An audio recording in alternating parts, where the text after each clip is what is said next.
unqualified opinion. Halo, perkenalkan nama saya Kurniasih Septriana Dewi, NIM 72114182339. Nah, sebelum aku lanjut nih ke video mengenai pengertian opini audit dan sebagainya itu, aku mau kilas balik sebentar sama kalian dan flashback sebentar sih. Kalian tuh masih ingat gak sama apa itu auditing? Masih? Yakin? Bagus. Kalau kalian masih ingat tuh bagus. Kalau yang lupa, jadi auditing itu merupakan proses pengumpulan dan evaluasi mengenai bukti tentang sesuatu untuk menentukan dan melaporkan derajat kesesuaian antara si informasi itu dengan kriteria yang telah ditentukan atau ditetapkan. Jadi, si auditing ini nih berguna untuk menyatakan pendapat atas kewajaran dalam semua hal yang material, baik itu dalam posisi keuangan, terus hasil usaha, dan arus kas yang tentunya harus sesuai dengan prinsip akuntansi yang berlaku secara umum. Selanjutnya kita akan membahas mengenai pengertian opini audit.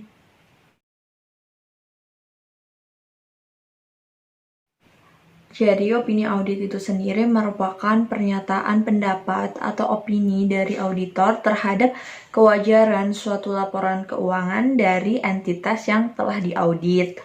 Nah, opini audit ini nantinya akan dinyatakan secara eksplisit dalam laporan audit dan dihasilkan setelah si auditor itu telah melakukan proses audit. Selain itu, opini audit ini merupakan terjemahan laporan keuangan yang digunakan oleh si pengguna untuk menentukan atau mengambil keputusan guna keberlangsungan si entitas tersebut atau perusahaan itu sendiri. Oke, sekarang kita akan lanjut ke tahap-tahapan opini audit.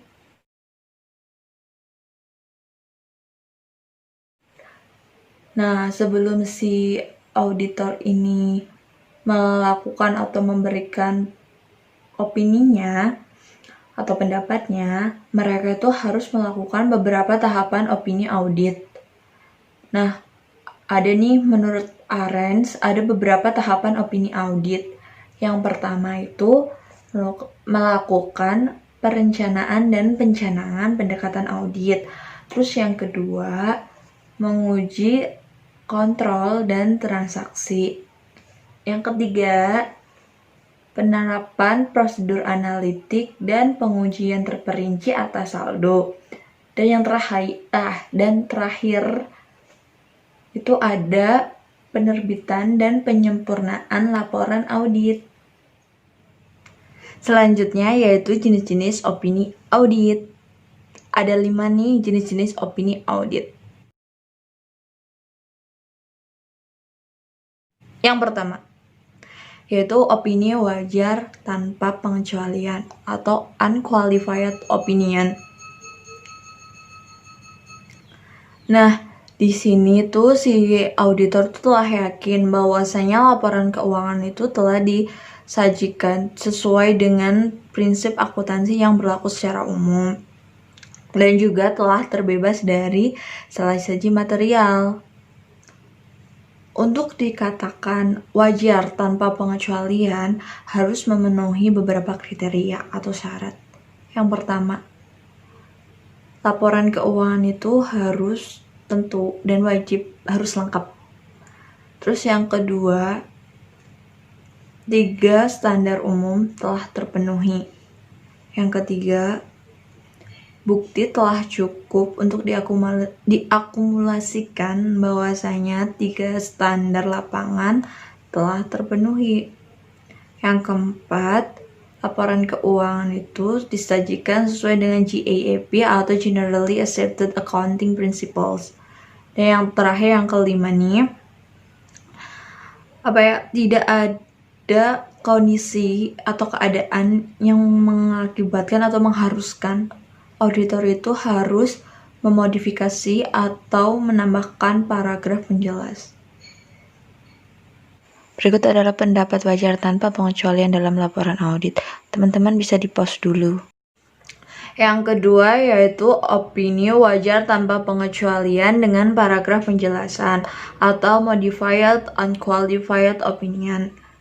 Ini kondisi ketika si auditor itu menyatakan bahwasanya laporan keuangan itu disajikan secara wajar, tetapi ada beberapa hal nih yang perlu penjelasan yang dimuat dalam paragraf penjelas. Sebenarnya opini ini tuh tidak mempengaruhi opini wajar tanpa pengecualian yang diberikan oleh auditor. Namun hanya saja menurut mereka ini perlu atau hal ini bersifat material yang perlu diketahui oleh beberapa pihak yang berkepentingan. Berikut adalah contoh pendapat wajar tanpa pengecualian dengan paragraf penjelasan. Yang ketiga ada opini wajar dengan pengecualian atau qualified opinion. Hal ini terjadi ketika laporan keuangan itu disajikan secara wajar, baik dalam semua hal yang berkaitan dengan material, posisi keuangan, hasil usaha, dan arus kas entitas yang sesuai dengan prinsip akuntansi yang berlaku secara umum, kecuali untuk dampak hal-hal yang berhubungan dengan yang dikecualikan tersebut. Berikut contoh opini wajar dengan pengecualian. Yang keempat ada opini tidak wajar atau adverse opinion. Hal ini terjadi ketika laporan keuangan itu tidak disajikan secara wajar posisi keuangan, hasil usaha, serta arus kas entitas tertentu yang harusnya sesuai dengan prinsip akuntansi yang berlaku secara umum. Berikut contoh dari adverse opinion atau pendapat tidak wajar. Yang kelima, ada pernyataan tidak memberikan pendapat atau disclaimer of opinion. Pernyataan tidak memberikan pendapat ini menyatakan bahwasanya auditor tidak memberikan pendapat atas laporan keuangan. Opini ini keluar ketika ruang lingkup audit ini terbatas sehingga mengakibatkan auditor tidak bisa melakukan pemeriksaan yang sesuai dengan standar audit yang telah ditetapkan oleh IAI. Berikut contoh pernyataan tidak memberikan pendapat. Nah, sekarang kita lanjut ke contoh kasusnya ya.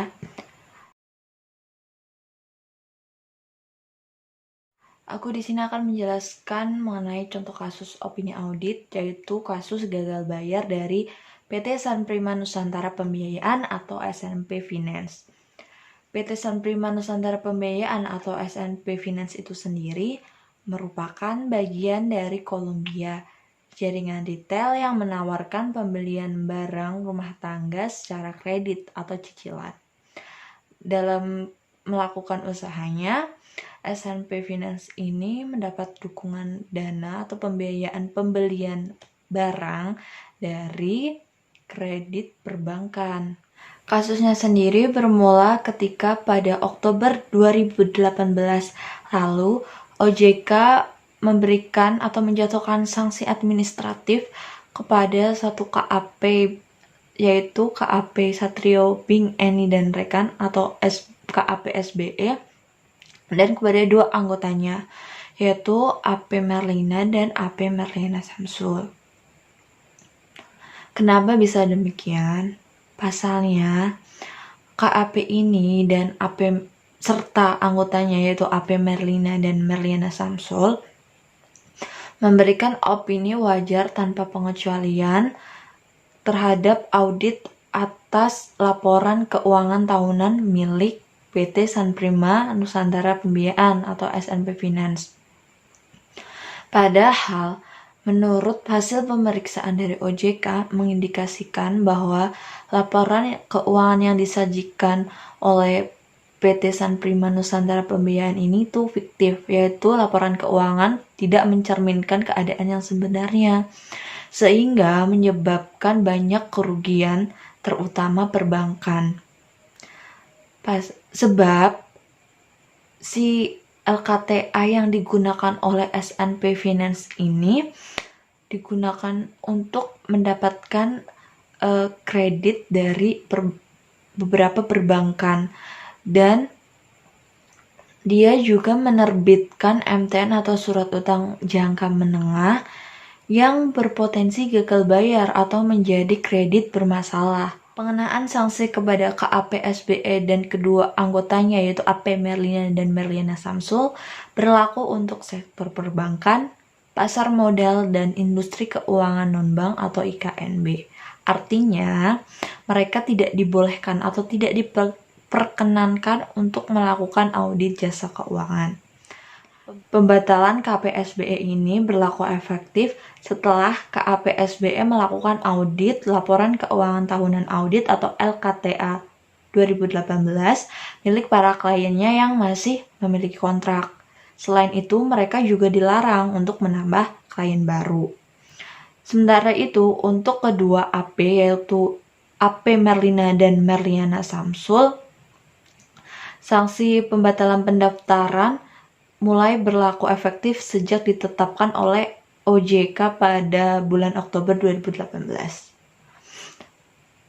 Total kerugian dari kasus gagal bayar oleh PT Sanprima Nusantara Pembiayaan atau SNP Finance ini yaitu sekitar 4 triliun rupiah yang dialami oleh 14 perbankan. Oke, gitu aja video dari aku. Semoga teman-teman makin ngerti apa itu opini audit dan sebagainya. Semoga juga intinya semoga bermanfaat bagi teman-teman. Jangan lupa buat like, subscribe, dan share ke teman-teman kalian kalau menurut kalian postingan ini atau konten ini bermanfaat, oke?